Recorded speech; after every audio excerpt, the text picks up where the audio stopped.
Welcome to the Dr. Data Show. I'm Eric Siegel, and in this episode, I'll cover 5 insights from my new book, The AI Playbook. Find out more about the book at bizml.com. The new book covers BizML, which is the name I gave to a 6-step practice playbook paradigm framework, a business practice to run machine learning projects successfully through to deployment. The book, released just one day today, has been receiving good feedback, positive affirmations thus far, including standing as, for example, the #1 audiobook in data science on Amazon. Search my name on Spotify. You'll see I've been on dozens of podcasts about the book, and I was on Bloomberg Radio last week on the book and publicly, officially coming out as an AGI skeptic. I will link to that 10-minute radio segment in the show notes. Because instead of AI hype, let's focus on concrete value. Let's get these models deployed. They're not valuable till they're deployed. The book was selected as a Next Big Idea Club must read, and because of that, they invited me to provide an audio transcript and recording of these 5 insights. So what's coming right up is, in fact, that very audio recording that's also available on the Next Big Idea Club app, or just keep listening here. I really do think these positive feedback and affirmations is because I think I timed this book pretty well. It's time to professionalize the machine learning industry, the machine learning business side profession, the business side practice. Let's not just do good number crunching. Let's get it deployed. And it's a business leadership practice, a framework where we really engage deep collaboration with business side stakeholders along with data scientists. That's the theme. So without further ado, I present to you 5 insights from the AI Playbook. 5 insights from the AI Playbook by Eric Siegel. I'm Eric Siegel, the founder of Machine Learning Week, a former Columbia professor, and the author of the AI Playbook. Let's talk about the actual value of AI, or to be concrete, the value of machine learning, which is the basis for and what many mean by AI. Machine learning predicts outcomes, such as whether you're gonna click, buy, lie, or die. And this empowers companies to boost sales, cut costs, prevent fraud, streamline manufacturing, and strengthen healthcare. As Morgan Vaughter of Unilever put it in my book's foreword, machine learning's practical deployment represents the forefront of human progress, improving operations with science. But this technology has turned out to be notoriously difficult to launch. In fact, the success rate of new machine learning projects is dismal. Outside a handful of leading companies, machine learning initiatives routinely fail to deploy, never realizing value. In the AI Playbook, I offer a solution, a 6-step practice for launching machine learning called BizML that's fit for wide adoption. The practice ushers machine learning projects from conception to deployment. I illustrate this practice in the book with stories of success and of failure from the likes of UPS, FICO, and prominent .coms. Here are 5 insights from the book. Insight number 1. The world loves machine learning too much, which actually impedes its deployment. Let me explain. We fetishize the core technology, the awesome capability to learn from data, which distracts from the rigorous practical planning needed to get it launched. We're enamored with how it works, the very idea of it, rather than what it will do for you, the value. Yes, machine learning is totally the coolest. It's the world's most important general-purpose technology. It can improve almost any large-scale process. But in a way, it's become too hot for its own good. For all the hoopla about it, often branding it as AI, the gritty details of how its deployment improves business operations are often glossed over. The hype misleads people by feeding a common misconception that I call the machine learning fallacy. Here's what people mistakenly believe. Since machine learning algorithms work, they succeed in generating predictive models that hold up for new unseen situations, which is amazing and true. The models they generate are intrinsically valuable. Not true. The value of machine learning comes only by launching it to enact organizational change. After generating a model with machine learning, you capture its potential value only when you deploy it so that it actively improves operations. Until a model is used to reshape how your organization works, it's useless. Literally. A model doesn't solve any business problems on its own, and it ain't going to deploy itself. Machine learning can be the disruptive technology it's cracked up to be, but only if you disrupt with it. Unfortunately, businesses often fail to bridge the biz-tech culture gap, a disconnect between data scientists and business stakeholders. Many business professionals are inclined to forego the particulars as too technical, partly because they've been seduced into seeing this stunning technology as a panacea that solves problems on its own. They defer to data scientists for any project specifics. But when they're ultimately faced with the operational change that a deployed model would incur, they're taken off guard and hesitate to alter operations that are key to the company's profitability. As a result, only 22% of data scientists say that their models developed to enable a new process or capability usually deploy. It's so ironic.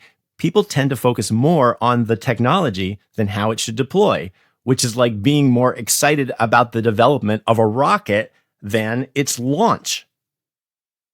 Insight number 2, backward planning is key to a successful machine learning launch.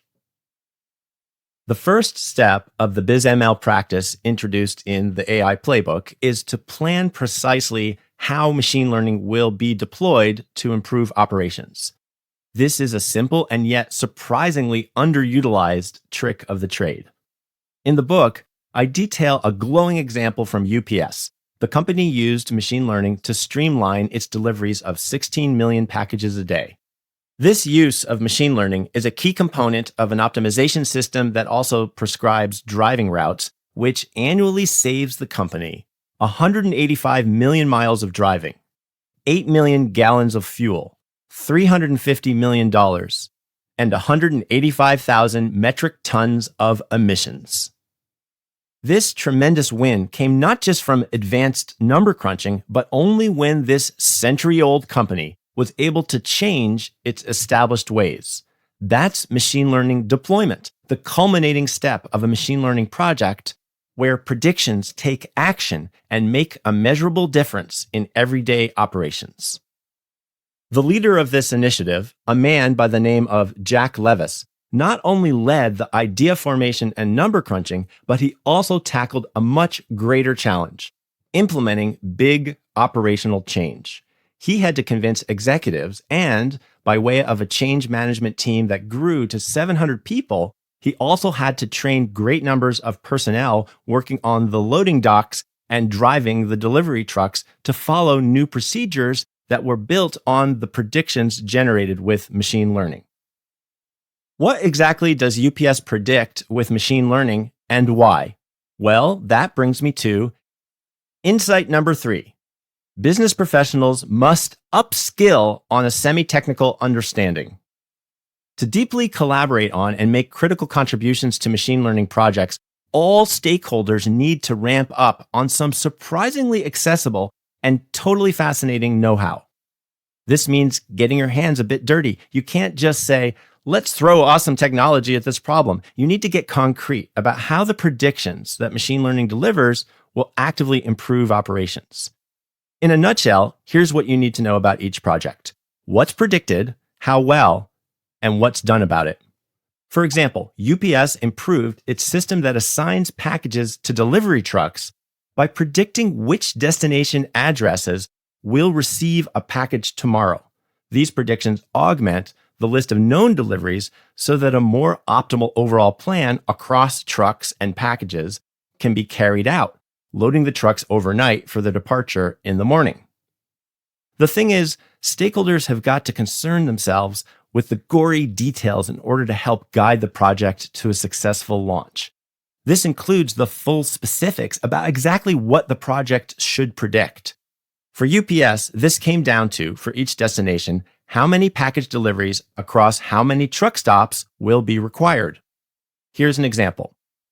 The group of 3 office buildings with 24 business suites at 123 Main Street will require 2 stops with 3 packages each by 8:30 a.m. This kind of data literacy is for everyone. It's like driver's education, not auto mechanic school. I wrote the AI Playbook in order to get any reader up to speed. Painlessly, I promise. Once you've ramped up, more than anything, non-data scientists like you are exactly what machine learning projects need. Another example covered in the book is FICO, which has developed a predictive model used to screen all transactions for 2.6 billion payment cards worldwide. That's 2/3 of the world's cards, including about 90% of those in the US and the UK. For each card transaction, it predicts whether it's fraudulent. What's done about each prediction? I think you already know. Your bank's system automatically decides instantaneously whether to allow or hold your payment.